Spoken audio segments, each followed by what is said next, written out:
Hi YouTube, this is Joe Calton with Calton Cutlery. You can find us on the web, caltoncutlery.com. Uh, Today I'm showing off a game cart that I just built a couple of days ago.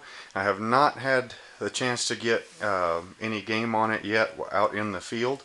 Um, I just built, well, earlier this year I finished building a single man game cart, and my boy and I went on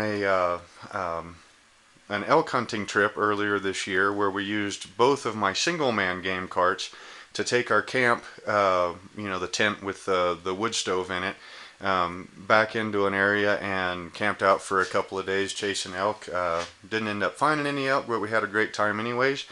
I wasn't going to build a two-man style of game cart for a while. I didn't think he was big enough, but he's growing so much lately. I swear just about every time I look at him, I swear he's another inch taller than what he was the day before. So I decided to go ahead and build a two-man game cart and have him start helping me pack out elk, um, or pack in a camp, either way. So this right here is based off of the best design of game cart for two men that I have ever seen. A friend of mine, he built a game cart when his boy was 14 or 15 years old for a mountain sheep hunt. Uh, that hunt, they had a base camp somewhere where they had vehicles, and then they had a spike camp that they put on this cart.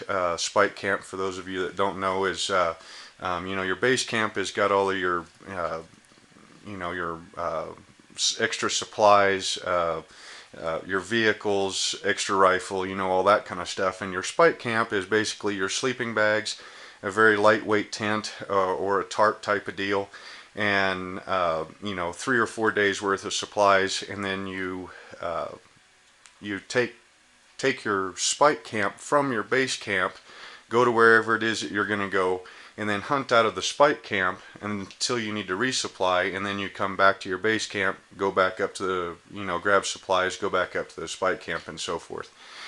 Anyway, so he built a cart just like this one, a little bit smaller than this one, and went up and got a bighorn sheep. Well, his boy was 14 or 15 years old at that time, and his boy now, a good friend of mine also, he's 69 or so. So they've been using that cart for a really long time, and I've used it on 3 or 4 separate occasions to haul elk out with. A couple of times with me and another guy, and then once with me by myself putting a half an elk on it. Um, Anyway, so when I wanted to build a two-man game cart, this design is the one that I was after. It's a very simple design. Basically, you make it a 3/4 inch electrical conduit, the lighter weight stuff. Um, this one is made from that conduit right there, it's sold as 3/4 inch electrical conduit at Home Depot. It actually measures out at 0.920 inch outside diameter, and it's got about a 45 to 50 thousandths thick wall on it, and it's pretty strong stuff. You can see I got my little bitty welder out here, just a little 110. It says 80E, but it's got two settings, the minimum and the maximum. The minimum is 50 amps if I remember right, and the maximum is 90 amps. So I use this Hobart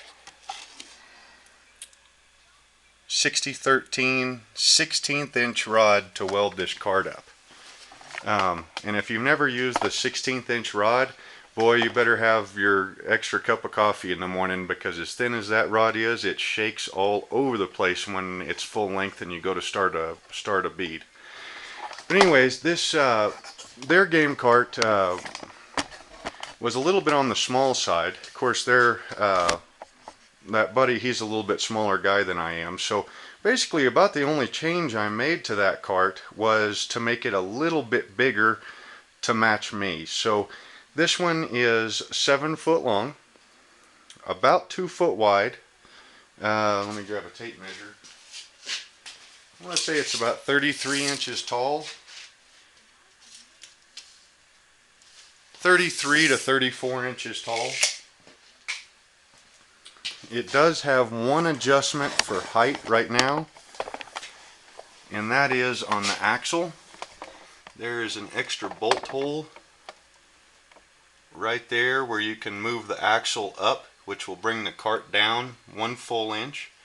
The ends of this conduit were just flattened out on the anvil cold, and then that'll make it look like a fishtail, and then you cut off the corners and then butt them up together and then weld it on. This is quarter inch by 2 inch wide 5160, just what I had laying in the shop.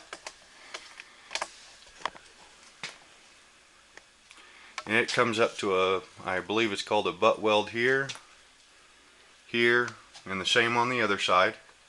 These cross members here, we'll go down to the end here, maybe pick one that I did an actually real good welding job on, but they go underneath the lengthways supports, and I just flatten this out cold on the anvil on a I believe it's a 1 inch round hardy. So you just flatten it out and then curve it so that the end kind of matches the diameter of the lengthways support, and then just weld it on both sides and then run a bead along the end. You could also come in here and run a bead. I haven't done that yet. I think it'll be strong enough just the way it is, but and this one doesn't have a fancy heavy-duty tire or anything. That's just a 26-inch mountain bike wheel and tire.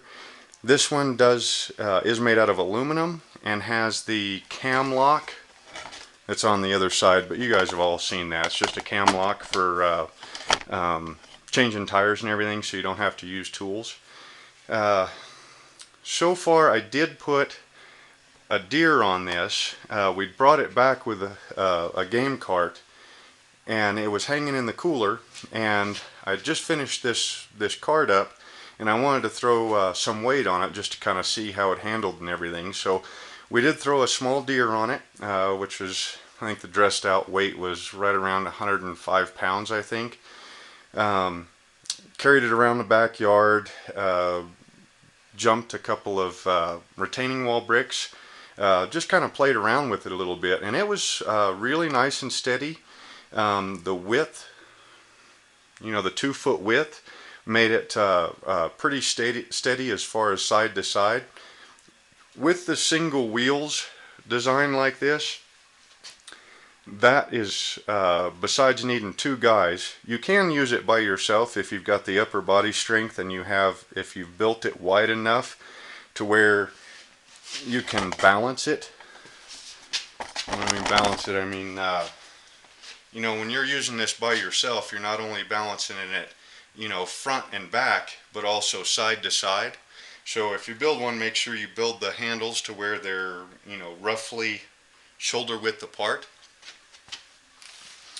I think the whole cart weighs, I haven't put it on a scale, but I would guess that it probably weighs in at about 20 to 30 pounds or so, so it's real nice and light. I threw it up on the roof rack on my Jeep. It was easy to do that, just held it down with a couple of bungee cords. There are a couple of things that before this is finally finished that I'll have to add. One of them is a spare tube patch kit and a bicycle pump. The spare tools kit for this cart will be much less than for one of my one-man carts that's all bolted together, because there's no bolts to lose on this one. There's no joints to have to tighten the bolts up on. It's all welded, so pretty much the spare the spare tool kit is pretty much going to consist of a tube, a patch kit, a pump. Once I do put brakes on it, it'll have nuts and bolts on it, so maybe a multi-tool with some pliers that you can straighten out a bent wheel with, or adjust the brakes or whatever. The handles, right now I just have them wrapped with a couple of layers of athletic tape, which seems to work pretty good until you're wearing leather gloves. So I might have to look into regular rubber bike handles. Plug the ends. Back when I was doing triathlons and stuff, the ends of your bicycle, you know, your handlebars, they required all of those to be plugged. So in case you fell, this is a solid piece. It doesn't have the tubing, because you can imagine if you fell on something like that, that would act pretty much just like a spear and go straight through you with those thin-walled tubing. Whereas if you plug that, it would be much less likely to do that to you.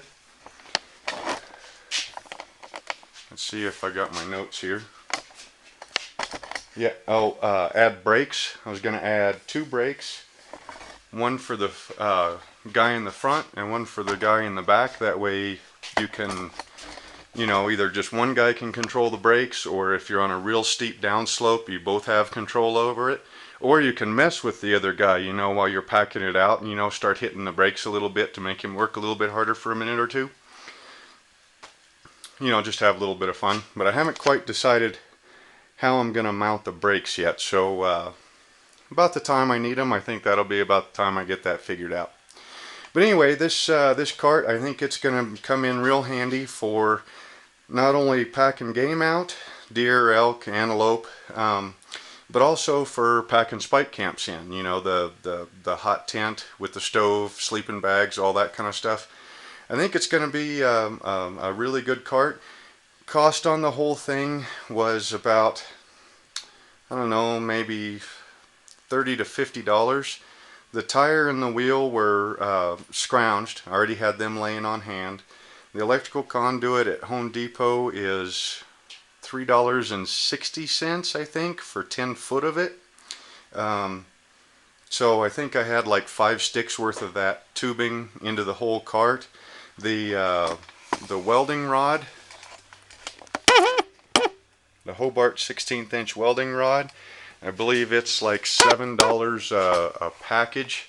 I think that's probably like a half a pound worth of rod, and I think it costs about $7 or so, and about 4 or 5 hours worth of time to put the whole thing together. And it seems to be a really nice cart. Oh, the straps. Straps on a cart like this, well, on any cart, are pretty important. And all these is seat belts. I had them here in the shop, so I was probably at the salvage yard picking something up for a car, and the car had really nice seat belts, so I went ahead and cut them out. Can't imagine that would cost more than a couple of bucks. The yellow one is a toe strap. So I've got 3 straps that go across, and then 1 strap that goes lengthways to stabilize anything out. Oh, I will have to paint this one. This electrical conduit is galvanized, so you have to make sure you sand off your joints before you weld them to make a better weld, and also to prevent burning it off, and make sure you have plenty of ventilation when you're welding that stuff. And I sanded it off pretty good, I thought, but I don't think I got all of it off of there. So eventually, once I test all the welds out and everything, then I'll go ahead and paint it, just so that, you know, because galvanized, it isn't going to rust and discolor, and this is awful real bright and shiny right now. You know, I want to say that's about it. About the only other thing is that when it comes to game carts on the internet, the best place I have found for a write-up on the different styles of game carts is GameTote.com. And they don't know I'm saying this, and I've never met them or anything, but they have got like 2 or 3 pages worth of reviews on your different styles of game carts.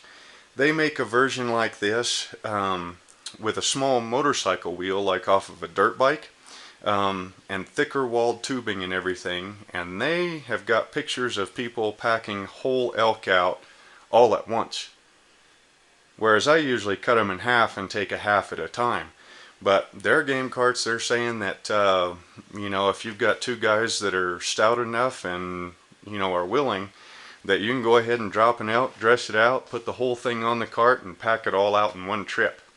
Um, that's an awful lot of weight. I think I'm going to stick to the half elks at a time, especially going through rough country. But they do have great write-ups on your side-by-side wheel carts, the single wheel carts like this, the two-man versions, the wheelbarrow looking type version for the one man. Just a great site. And their carts look really nice also. But anyway, hope you enjoyed the video, and we'll see you next time.